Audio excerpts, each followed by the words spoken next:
할렐루야.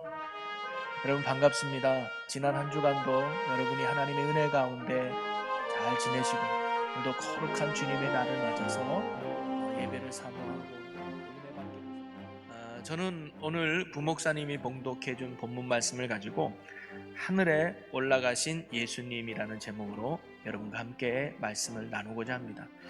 여러분, 인간이란 존재는 정복하기를 좋아하는 존재인 것 같아요. 그래서 우리가 오를 수 없는 곳을, 갈 수 없는 곳을 가기 위해서 자동차를 발명하게 되고 기차 등을 만들어내죠. 또 건널 수 없는 강과 건널 수 없는 바다를 건너가기 위해서 배를 만들기도 했습니다. 또한 오를 수 없는 하늘을 가기 위해서 사람은 비행기까지 만들지 않았습니까? 그런데 이제는 우리가 눈으로 볼 수 없는 하늘을 넘어서 우주 공간까지 인간의 팔이 뻗치고 있죠. 대기권을 넘어서 우주 정거장을 만들어서 이제는 우주 여행 시대를 활짝 펼쳐지게 되었습니다. 그러나 어떻게 보면 그것은 언제까지나 일시적인 것 뿐이죠. 그리고 한계가 분명히 있습니다. 인간은 공간과 시간을 지배하는 존재이기 때문에 언제나 그 한계가 드러나게 되기 때문이죠. 그런데 성경에 가만히 보면 죽음을 맛보지 않고 사람이 산 채로 하늘로 올라가서 지금까지도 내려오지 않는 사람이 성경에 몇 등장을 해요. 참 신기하고 놀라운 일이죠.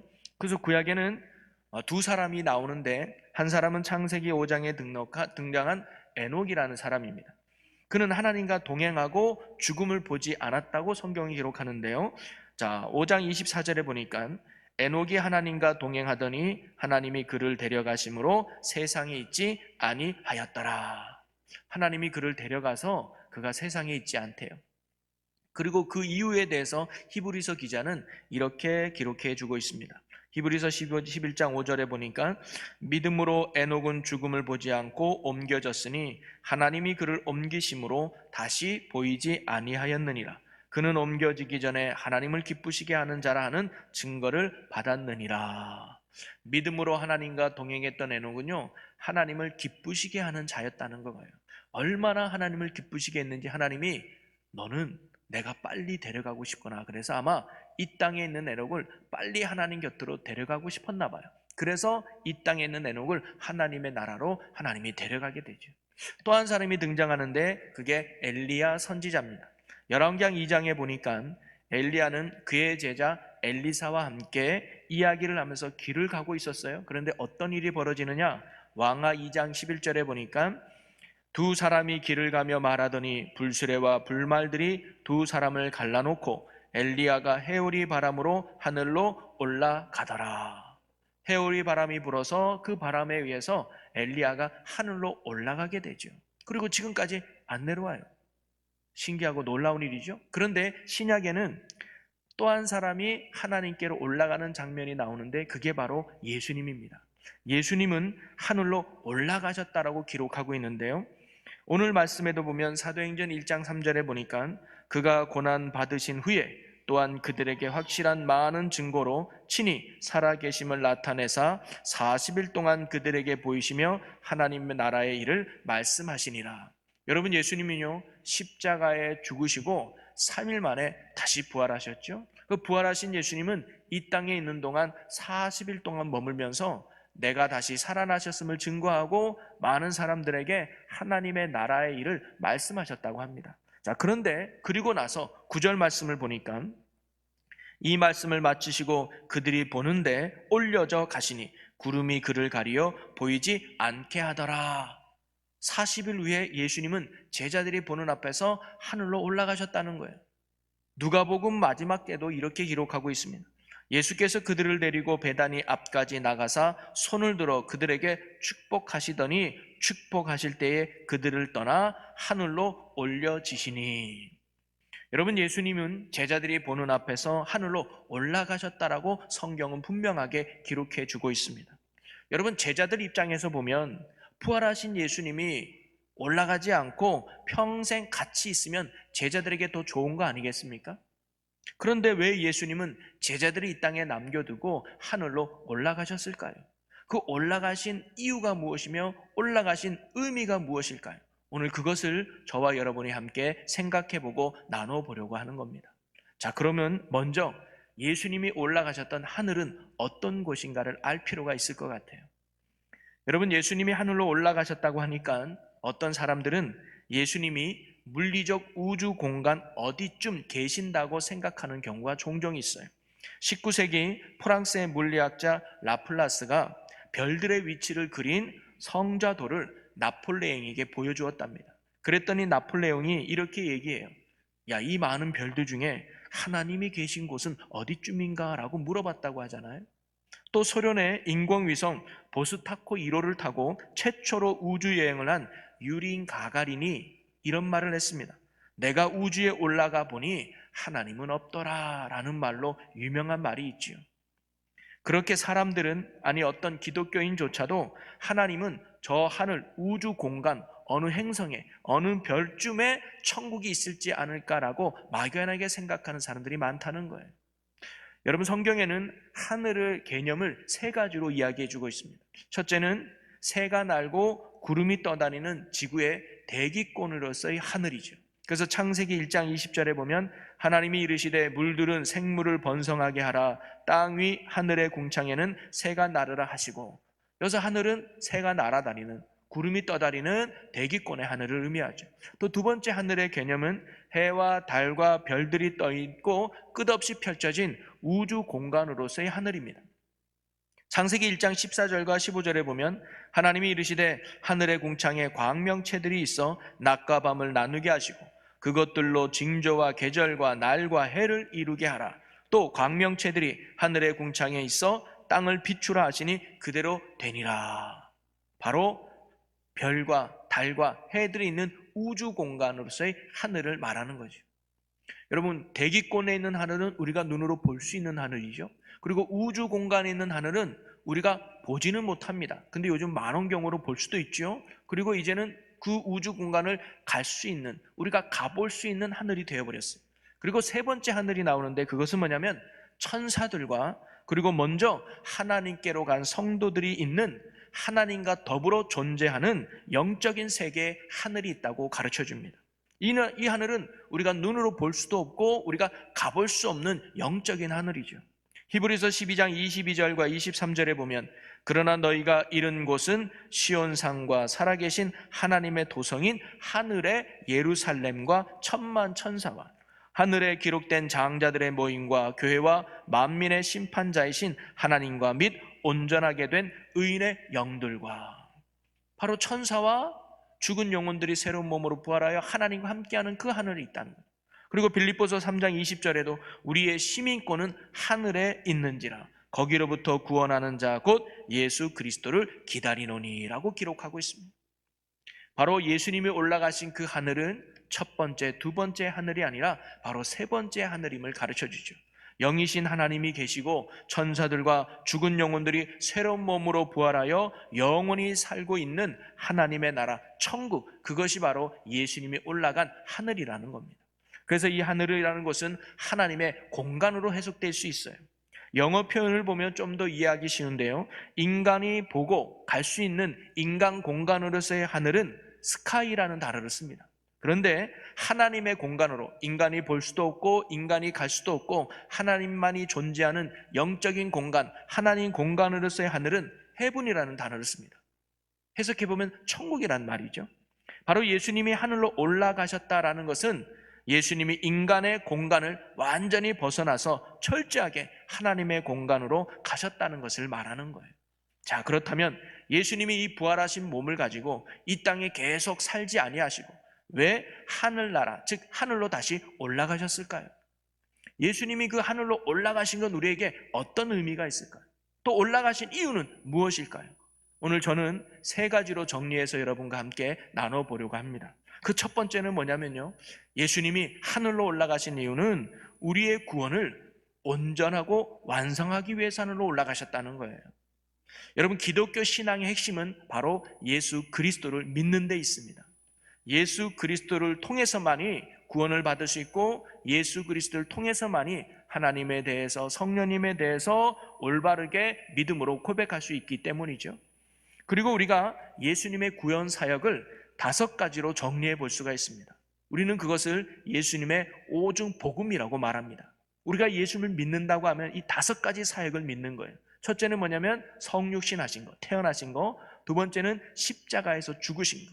세 번째는 다시 부활하신 거. 네 번째는 하늘나라로 올라가신 승천하신 거. 그리고 5번째는 다시 예수님이 이 땅에 재림하시는 거. 이 5가지가 구원 사역의 모습이라는 거죠. 그렇기에 예수님이 부활하신 후에 하늘로 올라가신 것도 구원의 연장선에 있다고 하는 사실입니다. 자, 그러면 예수님이 하늘로 올라가신 것과 우리가 구원받는 것과 무슨 관계가 있을까요? 예수님의 승천이 우리의 구원과 어떤 관계가 있길래 사도신경에서도 죽음과 부활에 이어서 하늘로 올라가신 승천하신 예수님을 고백하고 있을까요? 여러분, 사도신경에서 우리가 고백하잖아요. 하늘에 오르사 전능하신 하나님 우편에 앉아 계시다가 우리가 고백하고 있어요. 하늘로 올라가신 예수님을 우리가 고백하고 있거든요. 예수님의 승천은 단지 사역을 마치고 하늘로 귀환했다고 하는 의미만 갖고 있는 것이 아니라 예수님의 승천은 분명히 우리의 구원과 관련해서 중요한 의미를 갖고 있다는 겁니다. 자, 히브리서 9장 24절을 한번 같이 읽어보겠습니다. 그리스도께서는 참 것의 그림자인 손으로 만든 성소에 들어가지 아니하시고 바로 그 하늘에 들어가사 이제 우리를 위하여 하나님 앞에 나타나시고 라고 말합니다. 여러분, 예수님은 사람의 만든 성소에 들어가지 아니하시고 하늘 성소로 들어갔다는 거예요. 하늘 성소가 뭐예요? 하나님이 처음부터 계셨던 하나님의 나라, 그것을 하늘 성소라고 말할 수 있는 거예요. 바로 예수님은 그 하늘 성소로 다시 들어갔다는 말이거든요. 자, 우리가 이 말씀의 의미를 명확히 알기 위해서는요, 이 말씀의 배경이 되는 구약시대의 제사에 대해서 우리가 알 필요가 있을 것 같아요. 여러분, 대속죄일이 되면 대제사장이 이스라엘의 모든 백성들의 죄를 사하기 위해서 제사를 집례합니다. 그 제사 지내는 방법이 뭐냐면 먼저 백성들의 죄를 대신해서 양을 잡아요. 번제로 드리죠. 그리고 제사장은 그 피를 가지고 성소 안에 있는 지성소로 들어갑니다. 그리고 지성소로 들어가서 속죄소에 이 죄를 뿌립니다. 그리고는 기도하죠.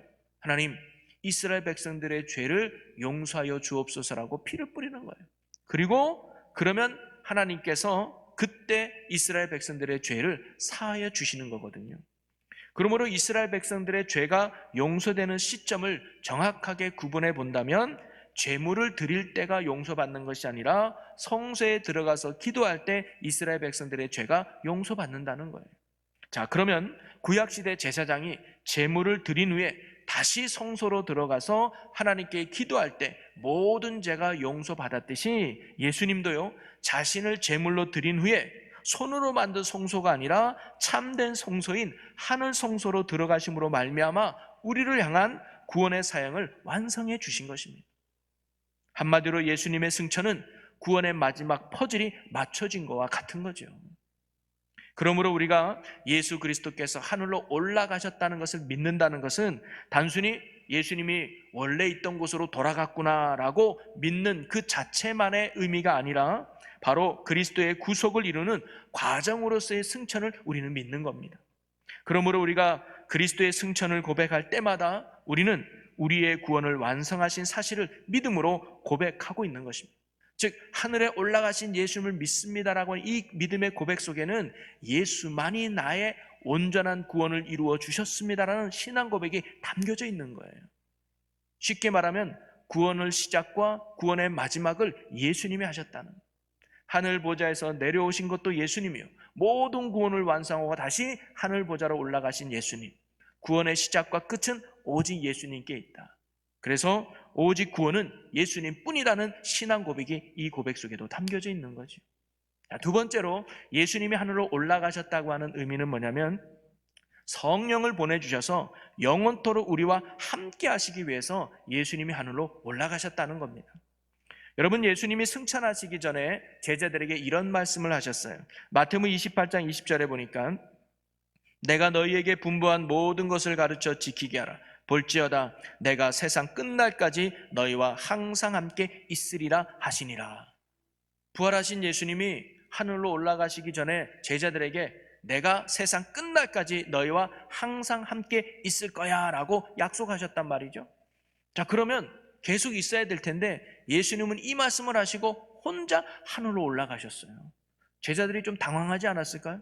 예수님 함께 하신다면서요, 그런데 왜 하늘로 올라가세요? 라고 궁금했는지도 모르겠어요. 여러분, 만약에 예수님이 부활하신 몸으로 그냥 이 땅에 계셨다면 어떻게 됐을까요? 아마 예수님은 분명 어떤 특정한 장소나 또는 특정한 지역에 계셨을 거예요. 그래서 우리가 예수님을 너무너무 만나고 싶고 너무너무 보고 싶어서 편지도 보내고 메시지도 보내고 카톡도 보내고 문자도 보내고 여러 가지 보낸다 할지라도 쉽게 예수님을 만날 수 있었을까요? 그러지 못했을 것 같아요. 예수님을 만나고 싶은 사람이 뭐 한두 명이었겠습니까? 얼마나 많은 사람들이 예수님을 보고 싶었어요? 예수님이 계시는 곳마다 인산인해로 막 미어 터졌을 거예요. 그래서 예수님은 제자들에게 이런 말씀을 또 이어서 해주셨습니다. 요한복음 14장 16절에 보니까 내가 아버지께 구하겠으니 그가 또 다른 보혜사를 너희에게 주사 영원토록 너희와 함께 있게 하리니 라는 말씀입니다. 예수님은 또 다른 보혜사를 주셔서 그 보혜사가 너희와 영원토록 함께 할 거야 라고 예수님이 말씀하신 거거든요. 여러분, 또 다른 보혜사를 보내주겠다는 말씀은 뭐냐면 지금 보혜사가 누구라는 거예요? 예수님이 보혜사라는 거예요. 여러분, 보혜사라는 의미가 뭐냐? 헬라어로 파라클레토스라는 의미인데 해석해보면 위로자, 상담자라는 뜻입니다. 그래서 영어 성경에는 카운슬러라는 단어로 번역을 했죠. 즉 예수님이 제자들에게 있어서 뭐냐면 위로자가 되고 상담자가 되고 또 그들을 제대로 이루는 스승이 된다는 거 아니에요? 그래서 그들을 돕기도 하고 그들을 구원의 길로 인도해 주시는 참된 보혜사가 바로 예수님이셨어요. 그래서 제자들은 보혜사 되시는 예수님을 통해서 온전한 구원을 이룰 수 있었고 온전한 승리의 삶을 살아갈 수 있었던 거 아니겠습니까? 그런데 예수님은 이제 나는 하늘로 올라가고 또 다른 보혜사를 너에게 보내주어서 그 보혜사가 너희를 위로해 줄 것이고 너희를 격려해 줄 것이고 너희의 힘과 능력이 되어줘서 이 땅에 내가 있는 것과 같이 똑같이 너희를 인도해 줄 거라고 예수님이 약속하신 거예요. 그리고 그 또 다른 보혜사가 누구예요? 그리스도의 영, 예수의 영이신 성령님이라는 사실입니다. 그러면서 예수님은 16장 7절에 이렇게 말씀해 주죠. 그러나 내가 너희에게 실상을 말하노니 내가 떠나가는 것이 너희에게 유익이라. 내가 떠나가지 아니하면 보혜사가 너희에게로 오시지 아니할 것이요 가면 내가 그를 너희에게로 보내리니. 바로 예수님은요, 우리에게 또 다른 보혜사가 되시는 성령님을 보내주시기 위해서, 그래서 우리와 영원토록 함께 하시기 위해서 예수님은 하나님의 나라로 올라가셨다는 사실입니다. 부활의 몸으로는 여기 있는 우리와 영원토록 함께 할 수 없었기에 예수님은 하늘로 올라가시고 또 다른 보혜사가 되시는 성령님을 통해서 오늘도 주님은 우리와 영원토록 함께 해주신다는 사실이죠. 이제는 눈에 보이는 육신의 몸을 입으신 예수님은 하늘로 올라가셨지만 대신 눈에 보이지 않는 예수님, 영이신 예수님, 그분이 바로 또 다른 보혜사가 되시는 성령님이 오늘 우리와 함께 하신다는 거예요. 그것은 곧 예수님이 우리와 함께 하신다는 것과 동일합니다. 그래서 우리는 성령을 통해서 우리와 함께 하심으로 말미암아 나의 능력과 나의 구원과 나의 힘과 나의 지혜가 오늘도 예수님이 우리에게 되어주신다는 사실이죠. 그래서 우리를 온전한 구원의 길로 인도하시고 계시다는 사실입니다. 그래서 제자들도요, 예수님이 승천하신 후에 열흘 동안 마가다락방을 위해서 성령 받기를 간절히 기도하죠. 그리고는 성령님이 그들에게 임재하심으로 말미암아 그때부터 제자들은 성령님과 함께, 즉 내 안에 계시는 예수님과 함께 더불어 담대히 복음을 전하며 교회를 든든하게 세워가는 복음의 사역을 감당하게 되지 않았습니까? 여러분, 예수님이 하늘로 올라가신 것은 바로 우리에게 성령을 보내주시기 위함입니다. 그리고 그 성령을 통해서 예수님이 언제 어디서나 우리와 함께 하시기 위했던 것이죠. 육신의 몸을 입은 부활하신 몸의 예수님은 지금 하나님 나라 계시지만 성령으로 말미암아 지금 동일하게 우리와 함께 하신다는 거예요. 여러분, 이 성령과 동행하며 예수 그리스도와 함께 날마다 믿음으로 승리하는 여러분 모두가 되시기를 주님의 이름으로 간절히 축원합니다. 그리고 마지막 세 번째로 예수님이 하늘로 올라가신 그 의미는 뭐냐면 우리들이 장차 예수님과 함께 영원히 거할 처소를 예비해 두시기 위해서 하늘로 올라가셨다는 거예요. 여러분 요한복음 14장 1절부터 3절까지 말씀을 한번 보겠습니다. 너희는 마음에 근심하지 말라. 하나님을 믿으니 또 나를 믿으라. 내 아버지 집에 거할 곳이 많도다. 그렇지 않으면 너희에게 일렀으리라. 내가 너희를 위하여 거처를 예비하러 가노니 가서 너희를 위하여 거처를 예비하면 내가 다시 와서 너희를 내게로 영접하여 나 있는 곳에 너희도 있게 하리라. 아멘. 여러분, 제가 지난주에도 말씀드렸지만 너희를 위한 새로운 거처를 예비하러 간다 그랬는데 그 거처가 어디예요? 바로 우리가 예수 믿는 성도들이 영원히 거할 곳, 하늘 성소, 하나님의 나라, 천국 아니겠습니까? 예수님은 새롭게 부활한 몸으로 하나님의 영원한 처소에 먼저 올라가셔서 앞으로 예수 그리스도를 통해 구원받은 성도들을 예수님이 계신 그곳으로 인도해 주시겠다는 거예요. 예수님이 거하는 그곳에 구원받은 우리도 거할 수 있도록 해주기 위해서 먼저 예수님은 하나님 나라로 올라가셨던 것입니다. 그리고 당연히 그곳에 들어갈 수 있는 유일한 방법은 예수 그리스도를 통해서밖에 없다는 거죠. 그래서 요한복음 14장 6절에 이렇게 말하죠. 예수께서 이르시되 내가 곧 길이요 진리요 생명이니 나로 말미암지 않고는 아버지께로 올 자가 없느니라. 내가 예비한 이 거처 나를 통해서만 올 수 있다는 거예요. 우리가 사는 이 세상은요, 우리 믿는 자들이 영원히 살 것이 아닙니다. 우리들에게는 마지막에 들어갈 진정한 고향이 있습니다. 바로 그것이 하늘 성소 천국 하나님의 나라인 줄로 믿습니다. 여러분, 제가 학교 다닐 때 초등학교 때 끝나고 나면 운동장에서 많이 놀았어요. 근데 많이 놀았던 내용 중에 하나가 뭐냐면 땅 따먹기가 있었습니다. 운동장 한쪽에다가 큰 사각형을 그려놓고 모퉁이에다가 이렇게 반원을 그려놓고 돌을 튕겨가지고 하나 둘 세 번 안에 들어오면 그만큼의 땅이 나야 돼. 그래서 누가 더 많은 땅을 땅 따먹게 하냐, 그 놀이를 해요. 제가 제법 실력이 있었습니다. 그래서 친구들이 저랑 잘 안 놀려고 할 정도인데, 그래서 땅 따먹기를 하고 있으면 제가 거의 한 3분의 2 이상을 따고 있었어요. 그런데 그때 제가 저기 학교 앞에 집이었기 때문에 엄마가 한 5, 6시 되면 학교로 와요. 병문아 밥 먹어라 그래요. 그럼 제가 어떻게 할까요?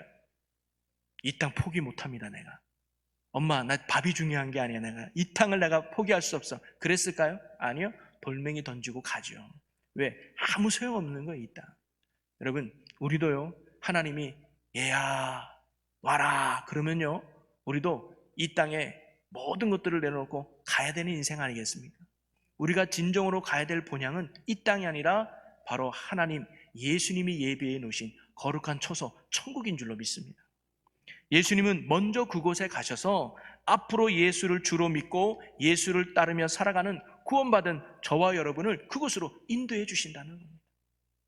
이처럼 영원한 처소를 우리를 위해 예비해 두시기 위해서, 그리고 우리를 그곳으로 인도해 주기 위해서 예수님은 먼저 하늘로 올라가신 거예요. 여러분, 우리가 이것을 굳게 믿고 천국 소망으로 살아갈 수 있는 우리 모두가 되기를 주님의 이름으로 간절히 축원합니다. 말씀을 정리 한번 해보면요, 오늘 저는 하늘에 올라가신 예수님이라는 제목으로 여러분과 함께 말씀을 나눴는데요, 우리가 믿는 예수님은 십자가에 죽으신 것뿐만 아니라 또 부활하신 것뿐만 아니라 다시 하늘로 올라가신 예수님을 우리는 믿습니다. 이것은요, 하늘 보좌를 버리고 오신 예수님이 다시 하늘 보좌로 올라가신 것과 동일한 거죠. 이것은 뭘 의미할까요? 오직 구원은 예수로부터 시작하고 예수로 끝났다는 것을 보여주는 사건입니다. 우리는 이러한 구원자 되시는 예수님을 믿기만 하면 되는 거예요. 구원은 나에게서 있는 게 아니라 전적으로 예수 그리스도께 있는 거예요. 우리는 그분을 믿음으로 우리가 구원받게 되는 줄로 믿습니다. 그리고 예수님의 구원 사역은 바로 십자가의 죽으심과 부활에서만 끝나는 것이 아니라 하늘 성소가 있는 하나님의 나라로 올라가시면서 우리를 위한 구원 사역을 완성해 주신 것입니다. 그리고 예수님이 하늘로 올라가신 것은요, 우리에게 성령을 보내주셔서 영원토록 우리와 함께 하시기 위함입니다. 만약에 눈에 보이는 육신의 몸을 입고 부활하신 예수님이 계시다면 우리는 그분이 있는 곳을 막 찾아다녔을 거예요. 그런데 예수님은 그렇지 않고 또 다른 보혜사인 성령을 보내주셔서 우리 안에 거하시면서 여러분이 어느 곳에 있든지, 슬픔의 자리에 있든지 기쁨의 자리에 있든지 또는 원망의 자리에 있든지 고통의 자리에 있든지 예수님은 성령으로 우리와 동일하게 함께 하신다는 거예요. 그래서 그때그때마다 예수님 우리의 힘이 되어주시고 능력이 되어주시고 구원이 되어주신다는 거예요. 그렇게 하기 위해서 예수님이 하늘로 올라가시고 우리에게 성령을 보내주셨다는 거죠. 예수님은 오늘도 성령과 더불어 우리와 함께 하시는 줄로 믿으시기를 바랍니다. 나와 함께 하시는 예수님을 날마다 믿고 그 주님과 동행하며 승리와 구원의 삶을 살아갈 수 있는 우리 모두가 되기를 주님의 이름으로 간절히 축원합니다. 그리고 우리를 위해 영원한 생명의 거처를 예비해 두고 우리를 그곳으로 인도해 주기 위해서 예수님은 하늘나라로 먼저 올라가셨다는 거예요. 오늘도 예수를 믿는 자들에게 영원한 처소가 예비되어 있고 주님께서 우리를 그곳으로 인도해 주고 계심을 여러분 굳게 믿으시기를 바랍니다. 그래서 이 땅에 소망을 두는 것이 아니라 예수님이 오라 그러면 이 땅의 모든 것들을 내려놓고 하나님의 품에 안겨야 될 것을 믿고 하늘의 소망을 두고 믿음으로 살아갈 수 있는 우리 모두가 되기를 주님의 이름으로 간절히 축원합니다. 오늘 우리가 하늘로 올라가신 예수님을 진정 믿는 자들이 되어서 구원의 확신을 갖고 또 주님이 성령과 나와 함께 동행함을 믿고 그리고 영원한 초소가 내게 예비되었음을 믿고 이번 한 주간도 그 믿음 안에서 그 은혜 안에서 복음의 능력 속에 굳게 살아갈 수 있는 저와 여러분의 믿음의 삶이 되시기를 주님의 이름으로 간절히 축원합니다. 우리 이 시간 그런 믿음의 삶이 되기를 함께 결단하며 기도했으면 좋겠습니다. 할렐루야. 오늘도 하늘로 올라가신 예수님을 우리는 믿습니다. 나를 위한 구속의 사역을 완성하신 예수님을 믿고 언제나 구원의 확신과 감격 속에 감사하며 사는 저희들 되게 하여 주시옵소서. 성령을 보내주사 영원토록 우리와 함께 하심을 믿고 날마다 주님만을 의지하며 주님의 능력과 은혜 속에 살아가는 저희들 되게 하여 주시옵소서.